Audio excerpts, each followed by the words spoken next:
Surabaya, Surabaya, oh Surabaya, kota kenangan,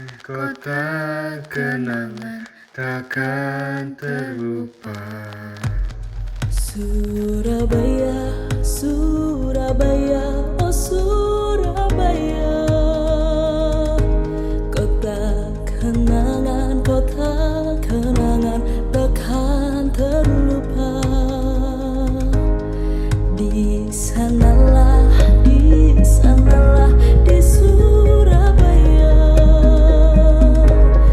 Ada yang kita tetap merdeka atau mati.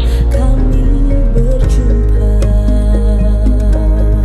Ku teringat masa yang Kota Surabaya, kota yang kini kita tinggali, yang merupakan kota yang ramai dan juga berkembang. Hal ini tidak luput dari rasa patriotisme dan juga nasionalisme dari para rakyat dan juga pemuda Surabaya dalam pertempuran berdarah 10 November 1945. Melalui peristiwa ini lahirlah pahlawan-pahlawan muda yang bertekad untuk mempertahankan kemerdekaan Indonesia dari para sekutu atau penjajah. Ada beberapa tempat dan bangunan yang merupakan saksi bisu terjadinya peristiwa 10 November. Salah satunya adalah Hotel Majapahit. Hotel Majapahit, di mana terjadinya perobekan bendera Belanda yang berwarna merah, putih, dan biru menjadi bendera Indonesia merah dan putih oleh arek-arek Surabaya. Hotel ini sempat berganti nama beberapa kali. Yang pertama adalah Hotel Yamato, kemudian berganti nama menjadi Hotel Merdeka, dan akhirnya menjadi Hotel Majapahit. Selain Hotel Majapahit, di sepanjang jalan ini juga terdapat Gedung Siola. Gedung Siola didirikan oleh Robert Lightlaw, seorang pengusaha Inggris, yang dahulu gedung ini digunakan sebagai pusat perdagangan dan bisnis. Dan kalau sekarang, gedung ini digunakan sebagai pusat layanan rakyat, yaitu kita bisa membuat SIM ataupun KTP di sini. Beralih dari Jalan Tunjungan, kita akan menuju ke lokasi selanjutnya, di mana terjadi peristiwa penembakan Jenderal Besar.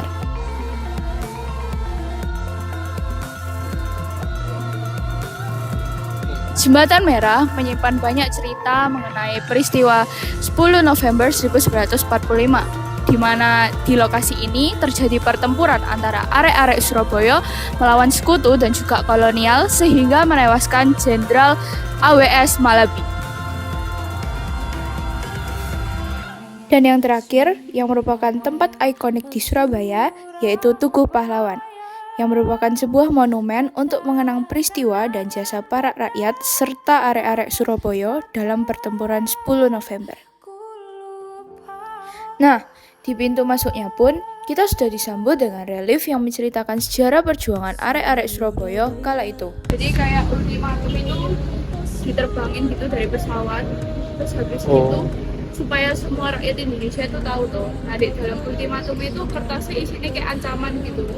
Ancaman kamu mau nyerahin diri ke Belanda atau sekutu atau kamu tak tembak gitu. Nah, gara-gara hal itu rakyat Indonesia jadi semakin marah, makanya memicu terjadinya pertempuran ini.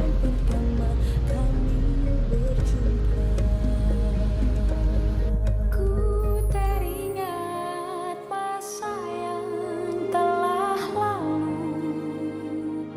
1000 insan, 1000 hati bersatu padu. Oh Surabaya di tahun 45 kami berjuang. Nah, di sini juga ada miniatur dari tokoh penting. Salah satunya adalah Bung Karno, di mana beliau berpidato untuk membakar semangat para rakyat Surabaya.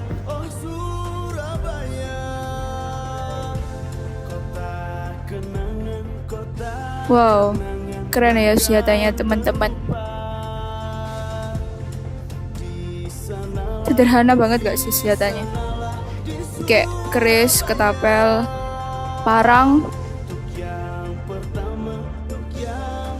dan di situ ada juga senjata Jepang yang dipakai oleh rakyat Indonesia hasil peninggalan jajahan dari Jepang. Selebihnya, rakyat Indonesia memakai senjata yang sederhana. Jadi ini merupakan gambar keadaan Surabaya pada zaman dahulu yang masih sangat kuno. Kemudian kita lanjut.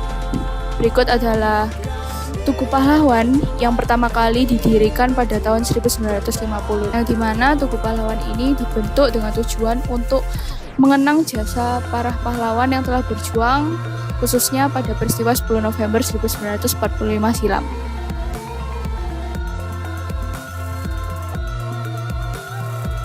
Ya, seperti yang kita lihat di belakang bahwa orang-orang tersebut adalah orang yang terlibat dalam peristiwa pertempuran 10 November 1945.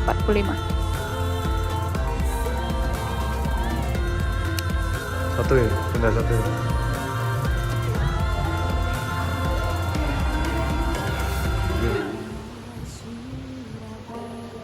Wih, kok ada tangannya? Ganti-ganti.